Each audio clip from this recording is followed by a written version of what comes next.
Le cœur du Père. Cette petite histoire du cœur du Père est mon cheminement avec Dieu. Je suis convaincue que cette aventure avec Dieu n'est pas juste pour moi. Je crois que nous pouvons nous inspirer ensemble de ses desseins. J'ai vécu longtemps sans avoir une vraie relation vivante avec Dieu. J'étais pleinement influencée par la recherche du bonheur, par le regard de l'autre sur moi, et j'étais pas mal guidée par mon égoïsme. Mais au plus profond de mon être, j'aspirais à quelque chose de plus complet pour ma vie, une vraie unité en corps, âme et esprit. Je connaissais Dieu de loin, mais il y avait une grande distance entre nous. Puis à travers d'autres croyants, j'ai compris que Dieu me proposait d'être tout proche de moi. J'étais d'abord étonnée et un peu méfiante, mais quand je me suis rendu compte qu'il y avait une place unique spécialement pour moi, spécifique pour chacun dans le cœur de Dieu, j'étais partante pour découvrir cette place-là. De toute façon, je n'avais rien à perdre. Une place où je pourrais enfin être qui je suis réellement, sans rien avoir à prouver, sans être dépendante de ce que pensent les autres de moi. Je n'ai pas besoin d'être parfaite, juste être qui je suis. C'est cela que je désirais au plus profond de moi depuis tellement longtemps.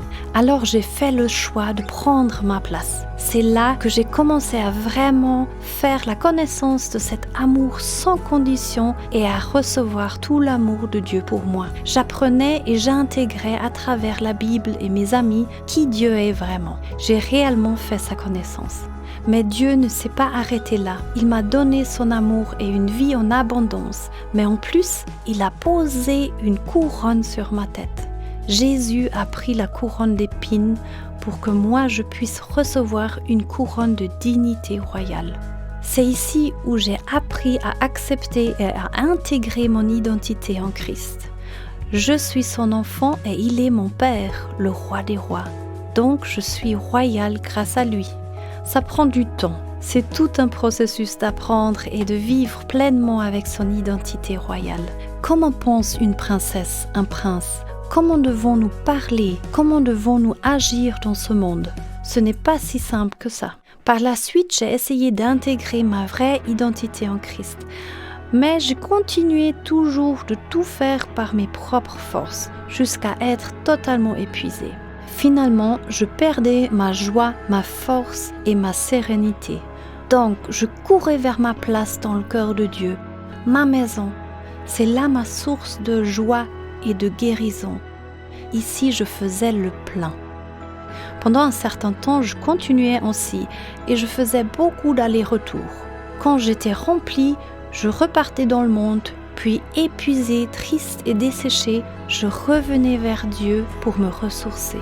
Aller-retour, aller-retour. J'ai fait cela jusqu'à ce que Dieu me dise « Mais je ne comprends pas pourquoi tu fais tout le temps ces allers-retours. Ne sais-tu pas que je suis toujours et à chaque instant avec toi, en toi, et que tu es en moi ?» Tout d'un coup, j'ai compris que je devais rester à ma vraie place dans le cœur du Père, où je peux être non-stop connectée à lui et non-stop ressourcée auprès de lui. Il veut me remplir continuellement.